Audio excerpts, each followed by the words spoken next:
5. Negara yang bangkrut karena hutang. Sejak pandemi COVID-19 menyerang hampir seluruh negara di dunia ini, hutang negara menjadi topik pembicaraan yang sangat panas, hampir di sejumlah kalangan.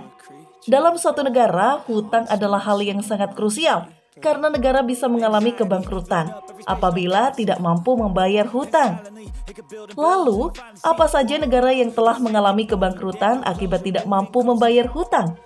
Berikut adalah negara yang mengalami kebangkrutan akibat hutang. Sri Lanka. Sri Lanka menjadi salah satu negara yang mengalami kebangkrutan baru-baru ini. Kebangkrutan Sri Lanka disebabkan oleh krisis ekonomi yang tidak kunjung usai akibat dampak dari pandemi COVID-19. Sri Lanka disebut bangkrut karena tidak mampu membayar hutang luar negeri sebesar 51 miliar US dollar atau setara dengan 729 triliun rupiah jika dikurskan 14.300. Venezuela.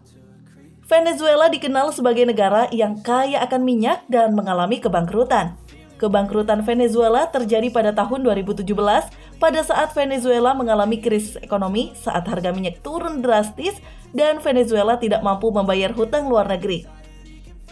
Jumlah hutang yang dimiliki Venezuela mencapai 150 miliar US dollar atau mencapai 2,25 triliun rupiah.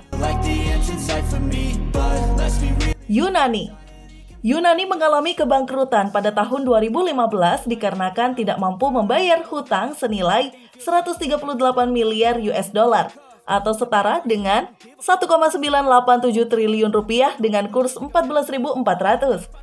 Hutang Yunani kemudian terus melonjak hingga mencapai 360 miliar US dollar atau setara dengan 5,184 triliun rupiah. Kenaikan hutang ini kemudian menyebabkan jumlah orang miskin di Yunani mengalami kenaikan hingga 40%.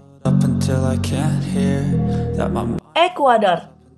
Perekonomian Ekuador mulai menurun pada tahun 2014 dikarenakan harga minyak yang sangat jatuh pada tahun tersebut. Penurunan harga minyak menyebabkan penerimaan atau pemasukan negara berkurang sehingga menyebabkan defisit fiskal yang cukup parah. Bahkan sejak tahun 2014 hingga 2017, hutang Ekuador naik signifikan hingga melebihi batas aman 40% dari total produk domestik bruto. Zimbabwe. Pada tahun 2008, Zimbabwe mengalami hyperinflasi sampai menanggung hutang senilai 4,5 miliar US dollar atau setara dengan 64,8 triliun rupiah. Hal ini menyebabkan Zimbabwe menciptakan rekor inflasi tertinggi di dunia sehingga pemerintah mengambil tindakan untuk memangkas nilai mata uang demi mengatasi perekonomian yang semakin terpuruk.